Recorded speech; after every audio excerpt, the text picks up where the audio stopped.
Hey everybody, MT Major here. Today I want to continue with the series that shows the size of Elite Dangerous ships in reality. So we're back in Unreal Engine, and today we're going to take a look at the Imperial Cutter. We're going to put it next to other ships, we're going to put it next to daily objects like a car and stuff like that, and above certain environments so you can really see the details. Kind of what we did with the Anaconda, with the Corvette, and of course in the future I'm also going to take a look at other vessels like the Clipper, the Crate, Dropship, and many others. Now we are in Unreal Engine.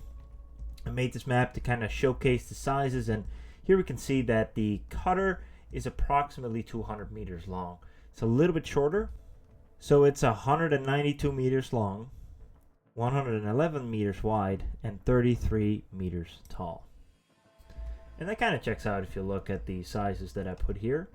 It's about 200, but it does have a little bit of space here. I put a chair next to it so we can kind of see the size difference compared to a chair. And yeah, it's a very magnificent ship for sure. Although the front looks a little bit like a Boeing or an Airbus, but you know, that's just taste preference. It's a really cool ship, let's be real, and one of the biggest ships in game. Not the biggest anymore.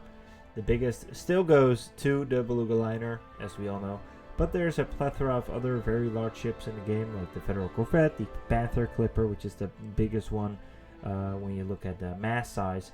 Then we have the Anaconda, of course, and we have the Imperial Clipper Type 9 and a few others. And if you were to compare it right next to the Anaconda, you can see that it's actually quite large, quite a lot longer, but it's roughly the same ballpark. Now the cool thing is something that always amazes me, because you actually see this ship a lot. If we take the Clipper and we put it next to it, the size difference is definitely there, but as you can see, the Clipper is still really big, and that sometimes it really surprises me, because the Clipper doesn't seem to me like it's a very large ship when you're flying it, but it's actually a lot bigger than you might expect, and it feels a lot smaller, let me put it that way.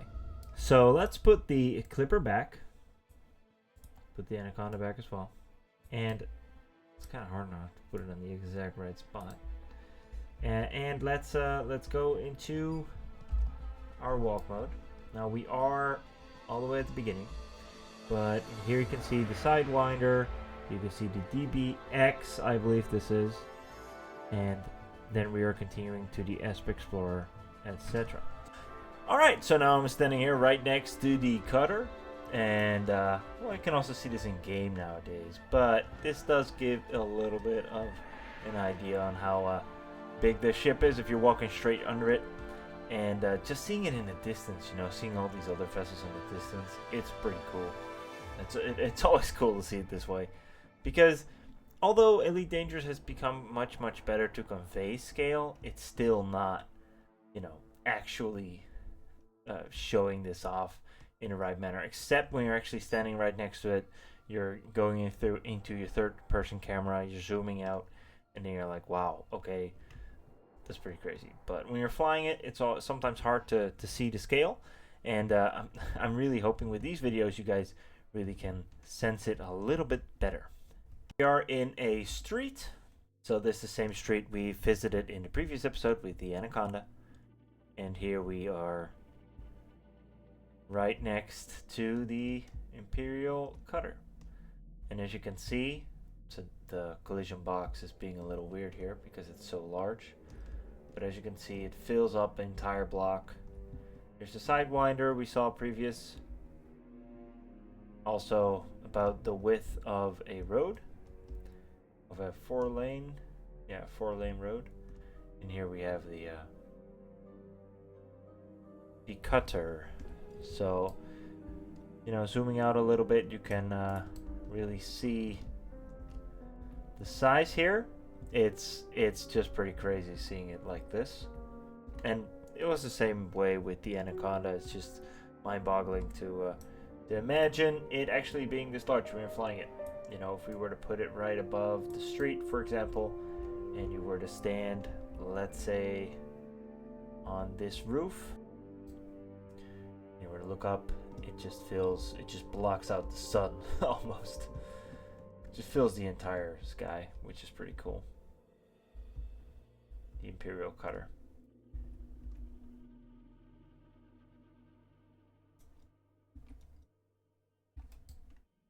And you know, good luck landing it on any planet with some vegetation, because you are actually going to ruin the entire forest if you try to land this thing here, because it just does not fit. It's just too... I mean, look at this thing. It looks wild this way. You know, if you're walking through this forested area and then you see this thing above you, this massive ship. It's crazy.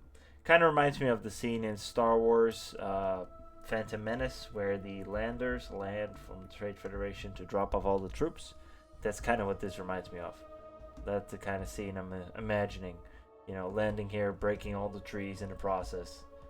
Would not be a pretty sight for the forest, at least.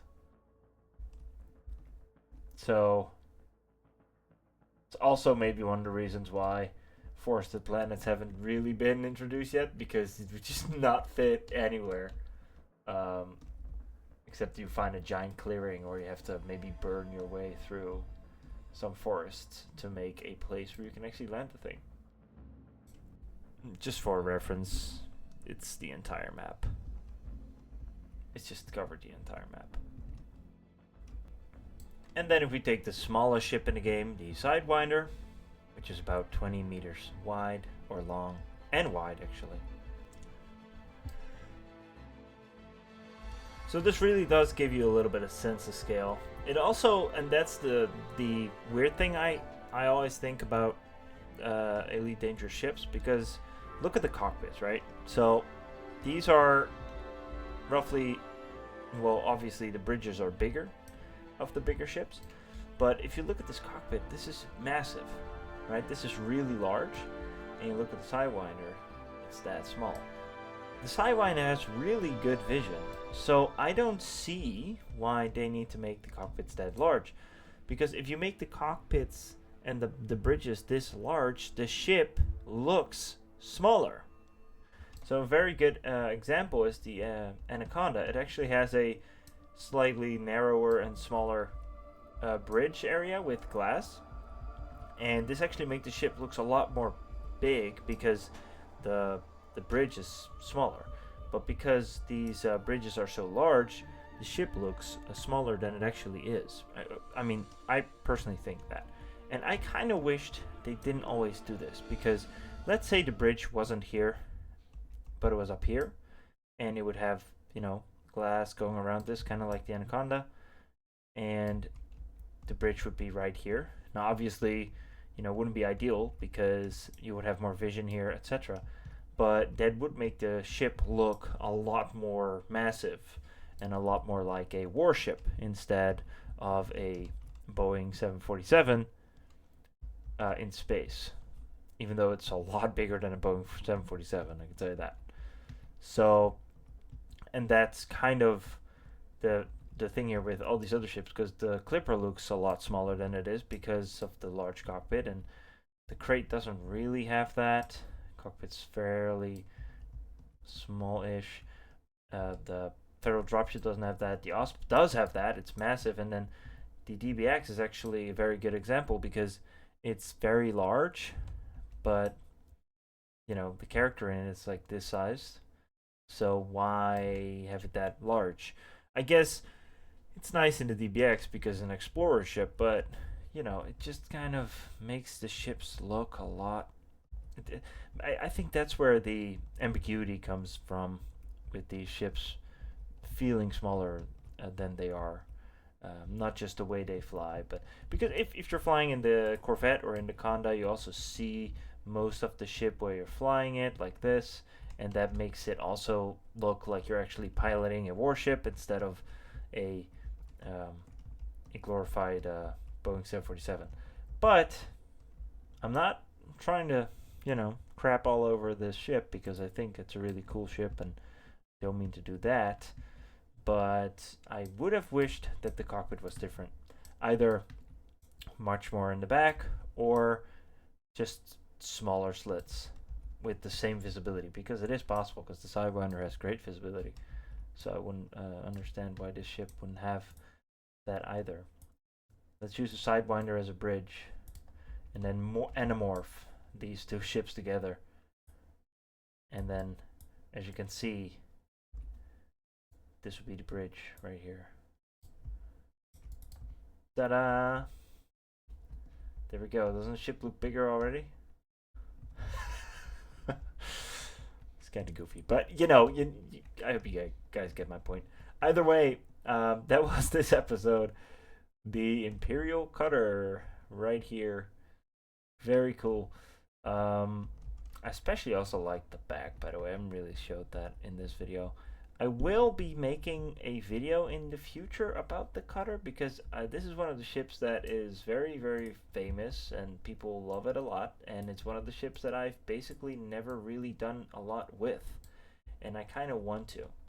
So I will probably be making a video about it soon, and I also want to try to get more models and then make a size comparison video that shows all the ships in compared sizes, which I think would be pretty cool. Either way, I hope you guys enjoyed this episode, and as always, I'll see you guys in the black. Cheers.